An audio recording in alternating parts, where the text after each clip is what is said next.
This video is going to show you a Master Lost Sector solo. So to unlock Master Content, you need to be 260 in power. For the solo quick player master, you're going to be 270. But for stuff like this, or Pinnacle for example, you can unlock it at 260. Once you get 260 power, you can start. This video is just for science, just to see what it's like on the Lost Sector. For the solo, I just went with salt mines. It's just for science. Don't worry about the loot. Just in terms of what it feels like, the Master Lost Sectors, that is it. If you're going in at low level on a Master Lost Sector, you don't need to apply basically any mods at all. But because you're that low in power level, the game's going to give you A rank automatic. But let me just tell you what I ran. Obviously, didn't need to run any negative mods.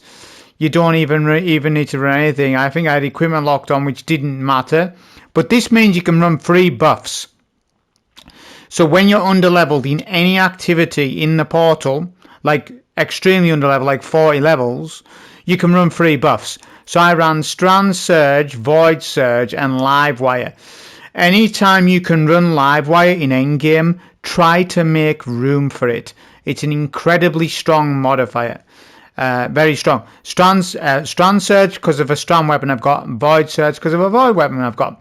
I know this is no farm. This is no way to farm a level. The game will be offline when I post this video. It's just for you, for entertainment purposes, to see what is a Master Lost Sector solo look like nowadays in the game. That's the card. So I was 261 power at the time. The combatant power is 300. So we're 39, 40 levels under basically. What I went with for this, now not to mention the champions, there's champions in this. So I'm just using what my high level power gear is and what I've been doing. T-Crash, Rally Barricade, Seismic Strike, Flashbang Grenade because there are unstoppable champions. Flashbang does stun unstops. Storm's Keep, Knockout, Fragments, Wars, Resistance, Magnitude, Focus and Frequency. Focus obviously gives them a lot of class ability and regen back.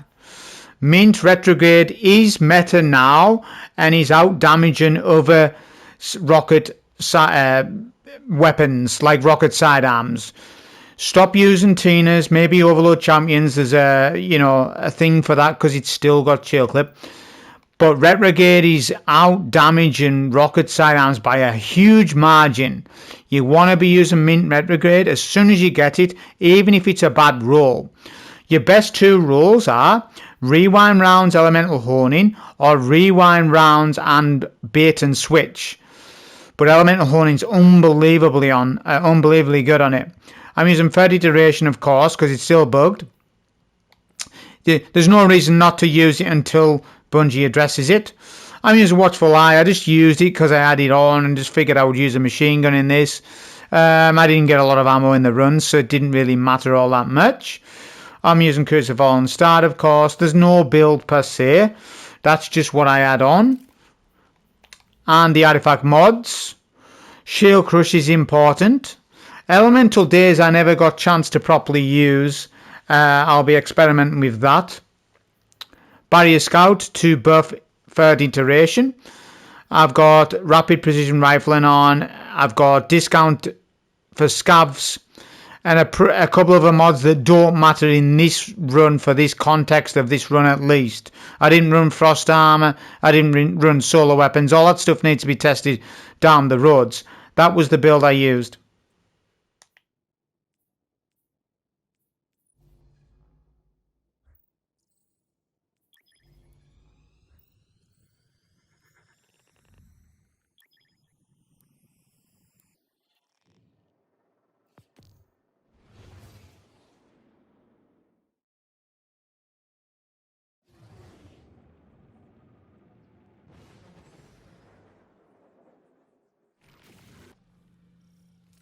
Okay, so like I was saying at the start, we are 40 levels under for this, or 39 levels to be precise. Let's just round it to 40. Seriously. So, Salt Mines, it's a very quick loss sector. If this ever comes on rotation for extra bonus drops, and it's even got a bonus focus, and you need that particular piece, say for example a kinetic weapon, definitely do it. The higher you climb in power, the more useful master content will be later down the road. Right now, for me, it's not. Better to farm expert pinnacles rather than doing master content. Because that's just how the game's going to work for now. But then after 300 power, things will change again. But like I said, this video is for science. What does it feel like? Alright, so the ads are hitting me quite hard. I get knocked back by a taken wall. Let's see unstop damage. This is the first unstop I have seen all expansion. So we get a flashbang grenade down. I get hit pretty hard from this dog. And then we go in all in with mint retrograde. The rocket pulse. It melts them. We're 40 under.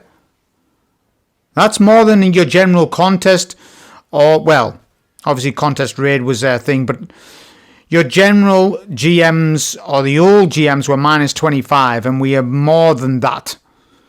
I'm just saying that the damage is massive or huge from the rocket pulses. They're literally the best special weapon. It's literally the best special weapon in the game. And it's competitive damage to third iteration, even though third iteration is bugged. That's just crazy. Yeah, if you think about it. So, we have an extra objective. I don't know what the impact of that is if we don't meet that requirement. I don't know what happens with that actually. But we end up doing it's 10 ability takedowns in this case. But it can be different objectives. It can be weapon kills. It can be all sorts of different things. Flashbang goes down and T-crash because it one-shots a super. For right now, when we are really under-leveled, and because of how the game's reworked a little bit now, Thunder Crash is actually more useful now than it was. Well, it was already meta in the game. It now really, really is meta. Especially when you're under-leveled and stuff like that. The reason being is because Roman supers have gotten nerfed, and they don't have ×3 buff anymore. Fist of Havoc's damn good, it is, we'll be using it, but because it doesn't get ×3 buff anymore, this is indirectly buffed one-shot supers, and I'm not happy about that, to be honest. Because now what's going to happen is all Arc Titans will just go Thunder Crash. There's that sort of situation going on where, I haven't played Warlock yet, but a Storm Trance Warlock will probably be a similar cooldown to Song of Flame. So there's going to be problems, and I think we're just going to all go back to meta supers again. Whereas it was fun before this season being allowed to play off meta supers and do well with them in endgame because you get ×3 buff. They done away with that, I guess, because of the new armor system. But they could have reworked it in the stats. They could have allowed for it. So maybe not ×3, maybe it could have been ×2. But because there's no trade-off, now you're just going to generally use the one-off shoot supers, generally speaking. We'll see how it turns out, though. Obviously, because I've been doing a lot of power grinding. So it just makes sense of going T-Crash for now. So I'm getting pushed quite hard here. So I'm getting hit quite hard in this, I would say. I would say it's not to the standards of the old GM level. There was a heavy ammo crate there I didn't pick up. I didn't actually notice on the run. So there will be crates at the times, at certain times throughout these lost sectors, I believe. And I think it can be randomized. I think it can be an heavy crate, special crate, etc. So we've got another champion middle here. Using the scout to good effect, just to one-shot red bars. That's why it's so useful. After the nerf, it still should one-shot red bars anyways, with its buff. Obviously, its damage is what's going to need to be adjusted on bosses, not red bars. So it'll still be a fantastic weapon, this, after the adjustment, whenever they do adjust it. Okay, so we'll go in at this knight here. So far, it's not too bad. I did try 100 levels under Lost Sector, and that was ridiculous. All of the red bars were champions. And it's definitely not worth to be doing 100 levels under on anything in the game.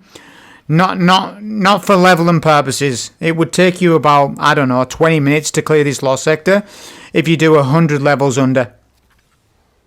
Or 99 to be precise. I've done 99 levels under. And each red bar had the health pool of a champ. So whilst that's interesting and fun, and will be for a fun run in the future, and I may do that, I will do that, but right now it's counterproductive because of how much grind we actually have to do. I mean, I'm 260 power now, and there's still a lot more grind to go yet. But what you need to recognize is that it's only week 1 of the expansion, and a lot of you have done the bulk of the grind. You've done the bulk of what you've needed to do. You've broke its back. You've broke the grind's back, basically. Although the grind might get worse when we get past 300, and people are saying that. But Bungie will buff Portal. I'm sort of convinced they will buff the Portal mid-season, or as soon as possible. If they are going to buff the Portal, it needs to be now, like week 2, week 3, to make it an impact. If they buff the Portal 6 weeks from now, everyone's going to be very upset because they grinded the hard Portal and the new players have the easy Portal. This is they're in waters. Shoddy waters. Because I'm feeling it. The community doesn't like this. I tell you what though, it would be fine. The Portal is cooking and it's good, the customization. What I would say is the Portal's dropping +4 drops. I get knocked off map nearly here. It's giving you +4. Just double it to +8. If every drop is +8, boom, that is the grind in half. Chopped in half. That's all they need to do. It would be no skin off their nose neither. It would be very quickly go in, boom, boom, boom. +8, that's what we want. We don't want +4. That will make the grind to 455, well, I think it's 450 limit at the minute, much better than what it is now at +4 drops. Yeah, that was a solo master loss sector. Very easy, I would say. But obviously 100 levels under, it's not on 90 levels. Hope you enjoy, thank you.